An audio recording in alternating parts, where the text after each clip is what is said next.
Mais de 30 minutos. Esse foi o tempo gasto para uma equipe do SAMU chegar a um atropelamento na Avenida Pedro I, em BH.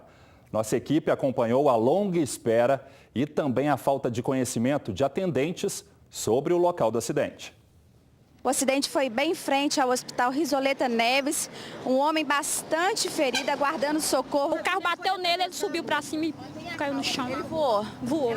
O pessoal aqui diz que já chamou o SAMU há mais ou menos 15 minutos. A gente vai tentar conversar com o motorista para saber o que aconteceu. Oi, senhor, tudo bem? Bom dia. Você não quer gravar com a gente, não? O motorista do carro está aqui, não quer conversar com a gente, só poderia falar com a gente aqui? Dá licença um pouquinho. O sinal estava verde para quem?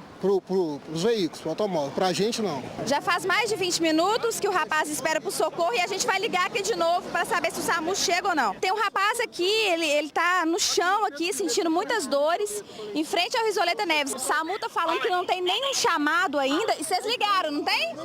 Vocês não ligaram? É Belo Horizonte? Belo Horizonte. É, Belo Horizonte, Avenida Pedro I. Vou conversar com o médico agora, Samara, só um momento. Conversar com o médico? Ele tá acordado? Ou ele tá consciente, a gente está conversando com ele para ele permanecer consciente. É próximo ao Rizoleta Neves? É em frente ao Rizoleta Neves. Não, nós já encaminhamos a ambulância, ela tá a caminho. SAMU tá chegando, depois de mais de 30 minutos de demora, o pessoal fazendo os primeiros socorros, já imobilizando.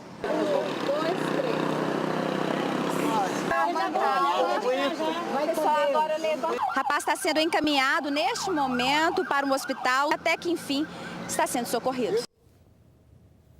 Segundo a Secretaria Municipal de Saúde, o SAMU recebeu o chamado às 11h38 da manhã. A equipe foi empenhada para o atendimento 2 minutos depois e chegou ao local ao meio-dia. Isso significa que foram 20 minutos, um tempo bem menor em relação à espera mostrada na reportagem.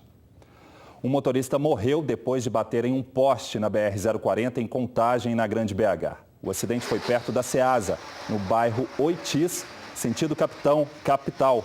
O carro ficou completamente destruído. O estado do veículo chamou a atenção de muita gente. Segundo a Polícia Rodoviária Federal, o motorista de 32 anos desviou de 2 rodas que se soltaram de um caminhão no sentido contrário e, em seguida, bateu no poste. Enterrado em Betim o corpo do menino de 10 anos que morreu depois de ser atingido pela trave de uma quadra de esportes numa escola da cidade. Uma morte precoce que trouxe muito sofrimento para os familiares e amigos de Kaique Apolinário dos Santos. Muita gente foi ao cemitério se despedir do garoto. O menino de 10 anos morreu na tarde desta sexta-feira, dentro da Escola Municipal João Batista Machado, no bairro Dom Bosco, em Betim. A criança estava na quadra aguardando o início da aula de educação física. Segundo os colegas, Kaique se dependurou na trave, que caiu em cima dele. Estava um bocado de menino em cima da trave e o Márcio, que é da nossa sala, aluno, ele falou, Guess, senão vai acontecer alguma coisa. Nós que o Guess, só o Kaique ficou. Só estava desmaiado e tentando respirar, não estava conseguindo respirar. Os alunos contaram que a estrutura é móvel. No velório, parentes da vítima disseram que vão cobrar agilidade na investigação e providências por parte da prefeitura. Espera que eles tomem providência e que algo seja tomado em relação, porque a prefeitura simplesmente nada foi declarado até agora. A prefeitura de Betim informou que vai apurar as circunstâncias do acidente. Um homem foi preso suspeito de tráfico de drogas na região noroeste de Belo Horizonte. Com ele foram apreendidas armas e grande quantidade de entorpecentes. Leonardo Henrique dos Santos Carmo, de 33 anos, foi encontrado depois de uma denúncia anônima. Segundo a PM, na casa dele, no aglomerado do Sumaré, estava vasto material utilizado para o tráfico de drogas, escondido em mochilas debaixo da cama. Pasta base de cocaína, porções de entorpecentes, uma balança e muito dinheiro, cerca de R$11 mil.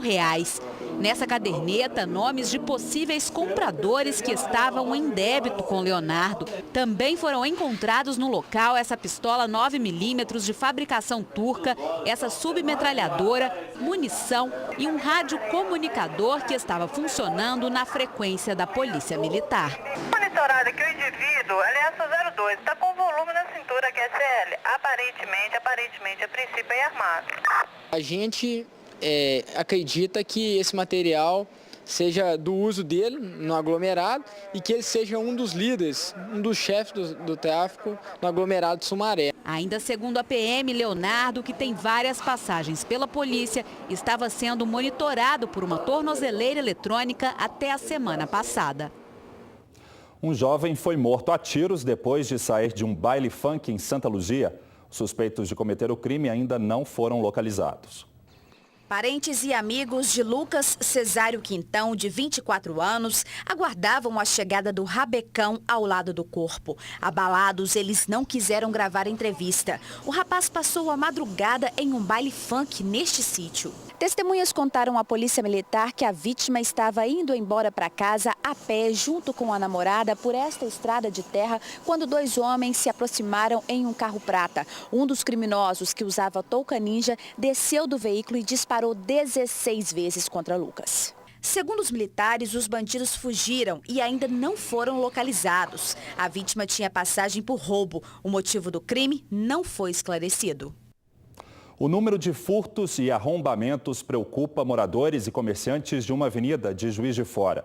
Nem a igreja escapa da ação dos bandidos. De acordo com dados da Polícia Militar, em fevereiro foram registradas 9 ocorrências de furto na Avenida 7 de Setembro.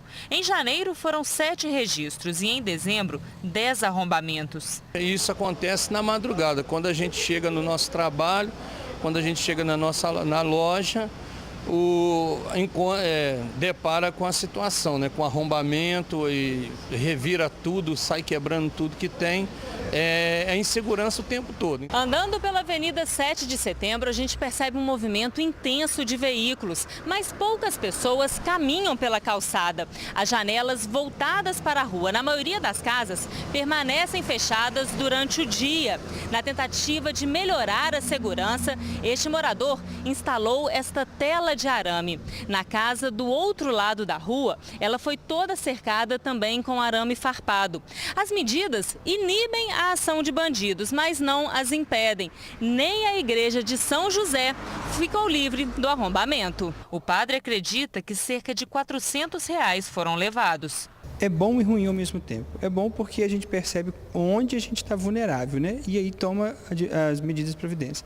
O ruim é que isso aponta um quadro trístico, e principalmente para a nossa cidade, de uma criminalidade aumentando devido a uma série de fatores que não são resolvidos, né? Então nos assusta a partir de que cada dia mais a gente está se tornando prisioneiro. Nós iremos intensificar as operações naquele local, embora não estejamos registrando um número acentuado de ocorrências no local, mas os números indicam um pequeno crescimento agora no número de furtos no mês de fevereiro. E em virtude dessa situação, nós estaremos intensificando o patrulhamento.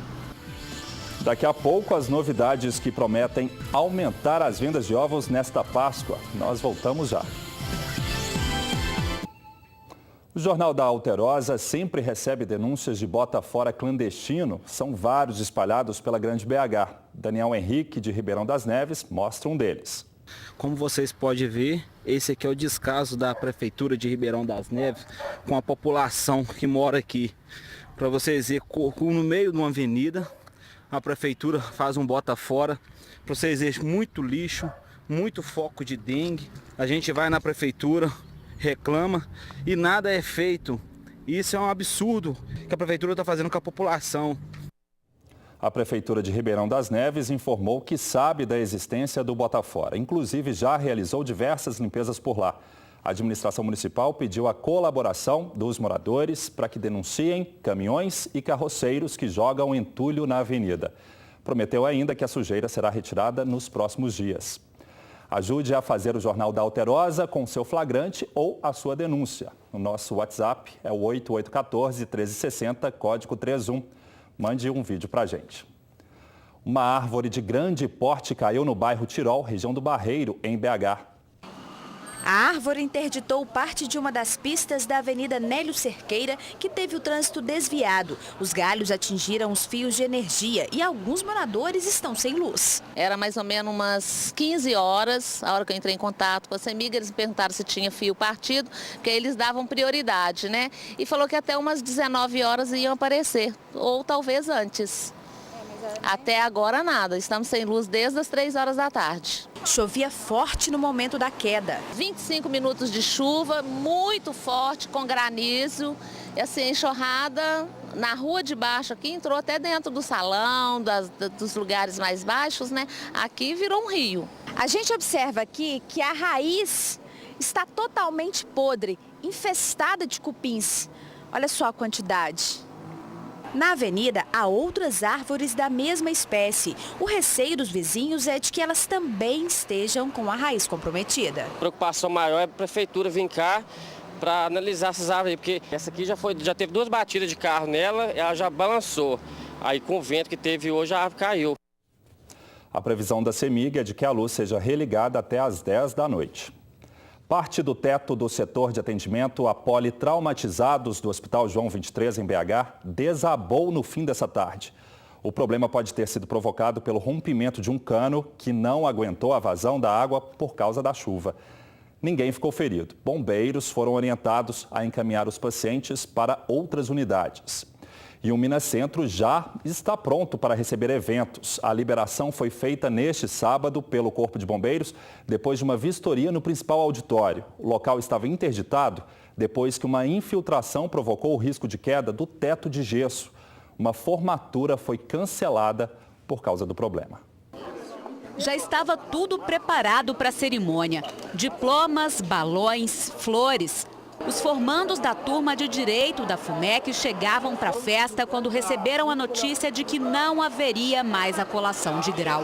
A maioria ficou indignada. É um grande momento na vida de um estudante, então é uma frustração muito grande, muita gente começou a chorar e gente ficou desesperada. É muito frustrante, né, pra gente que estava esperando tanto, ficou esperando 5 anos por isso, né? Mas o cancelamento da formatura foi por motivo de segurança. Devido às fortes chuvas, né, houve um acúmulo anormal de águas nas calhas aqui do Minacentro.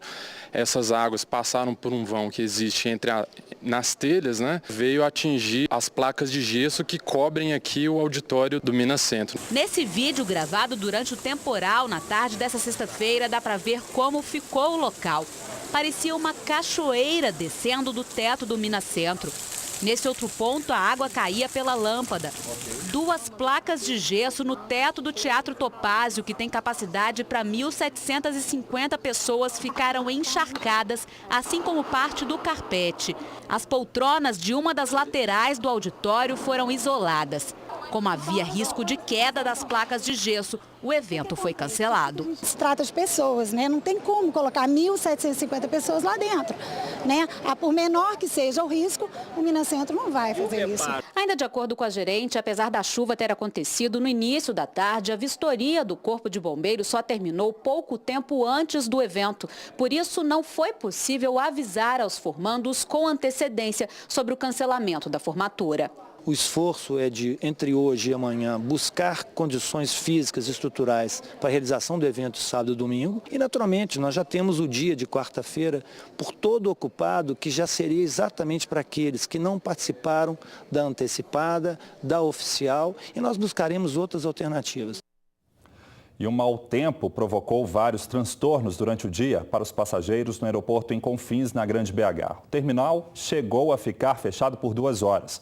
Segundo o último boletim da Infraero, 18 voos foram cancelados, 51 apresentaram atrasos. Saguão lotado. Estes colegas de trabalho estavam com voo marcado para Foz do Iguaçu, no Paraná, onde participariam de um congresso.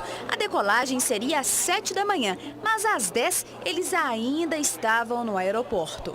Agora é esperar para ver se toma alguma definição, senão eles colocaram a gente no voo para amanhã, mas para chegar só 8 horas. A gente tinha reunião hoje, marcado para meio-dia, que era o horário que a gente ia chegar. Sem previsão de embarque, Marcela estava indignada. Não tem informação. A gente está realocado no voo para amanhã, mas a gente já perdeu curso, já perdemos todo o nosso planejamento do dia, já foi, né? Pois é, não tem onde sentar, a gente não sabe para onde vai, não sabe que informação tem. É assim. De acordo com a concessionária que administra o aeroporto, os atrasos e cancelamentos na manhã deste sábado ocorreram por causa do mau tempo. Ainda segundo a empresa, o aparelho chamado ILS, que orienta os pilotos durante pousos e decolagens, estava em operação, porém não foi capaz de cumprir com a sua função devido ao excesso de neblina. Este grupo de amigas saiu de São Paulo com 1 hora e 15 minutos de atraso. Elas demoraram para pousar em Confins. Ficamos mais ou menos uns 40 minutos sobrevoando Confins, porque tinha muitas aeronaves, aí o piloto avisou que não podia pousar, que ia dar umas voltinhas e a gente aterrissou. A conta de luz dos clientes da CEMIG vai aumentar 28,8% em média a partir de segunda-feira. O reajuste foi aprovado pela Agência Nacional de Energia Elétrica. Para as residências, vai ser de 21,39%. A elevação faz parte da revisão tarifária extraordinária que abrangeu 58 distribuidoras no país. No caso da CEMIG, em 8 de abril, haverá novo aumento correspondente ao reajuste anual. Especialistas estimam que a conta de luz do brasileiro vai ficar até 60% mais cara do que no mesmo período de 2014. O diagnóstico correto e rápido pode ajudar milhares de pessoas vítimas de doenças raras, que geralmente não têm cura. Hoje, em todo o mundo, o dia foi dedicado às campanhas de esclarecimento. Em Belo Horizonte, as ações ocorreram no Parque Ecológico da Pampulha. Marcos Vinícius, de 14 anos, tem osteogênesis, uma doença rara, popularmente conhecida como ossos de vidro. O diagnóstico foi tarde, aos 9 meses, depois de várias fraturas. A mãe conta que, por falta de conhecimento dos profissionais, foi até acusada de maus tratos. Eu levei lá, o médico tirou raio-x, aí estava lascado o bracinho dele. Aí o médico falou assim: mãe, como foi que ele quebrou o bracinho? Ele está quebrado. Aí eu assustei, você está quebrado? Eu não sabia, porque a gente ia operar de bursite. Ele disse: ele está quebrado. Como foi que você machucou o braço dele? Eu disse: mas eu não sei. Aí ele achou que eu estava mentindo. E essa falta de conhecimento é o principal desafio dos parentes de quem tem doenças raras. O encontro reuniu gente que luta todos os dias para ampliar as informações, junto aos familiares e profissionais da saúde. Eu acredito que a base para se combater as doenças raras e conseguir uma cura, na maioria das crianças, é o diagnóstico precoce, que normalmente é tardio devido à falta de informação dos pacientes e principalmente dos profissionais da saúde.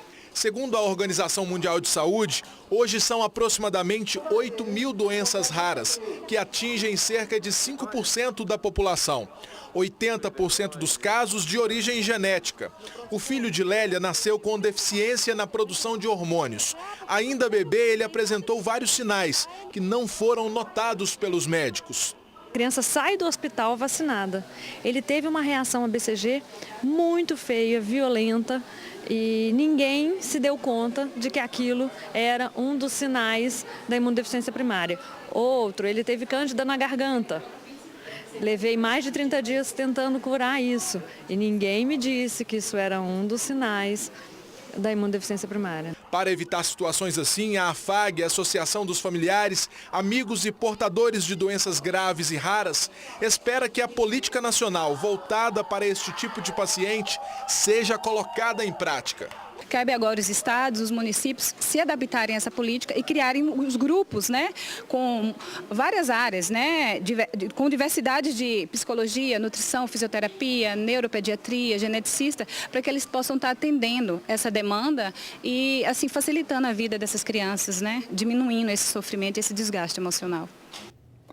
Falta pouco mais de um mês para a Páscoa. Empresários começam a investir em novidades. No norte de Minas, por exemplo, ovos gelados prometem aumentar as vendas e diminuir o calorão. Todo ano a decoração dessa loja é renovada para atrair os clientes. Agora o investimento ficou por conta das embalagens dos ovos. A gente acredita que trabalhar a embalagem, ela fica mais atrativa e nosso cliente consegue vender mais, né? Então a gente tem muita novidade. E as inovações não param por aí. Com o calorão que faz aqui no norte de Minas, a Michele resolveu lançar uma novidade para comer o ovo e se refrescar. A gente está fazendo um ovo gelado, que é o ovo de pote, né? Então é bem propício para a nossa região. E vários sabores, eu acho que o pessoal vai gostar muito da novidade. Primeiro, nós vamos fazer esse ovo gelado. Esse recheio que a gente está fazendo hoje é brigadeiro branco, chocolate belga e morango. Vamos colocar o ovo aqui. Ele vai ser um sabor assim de sorvete, petit gâteau, só experimentando. Agora o chocolate belga, morangos,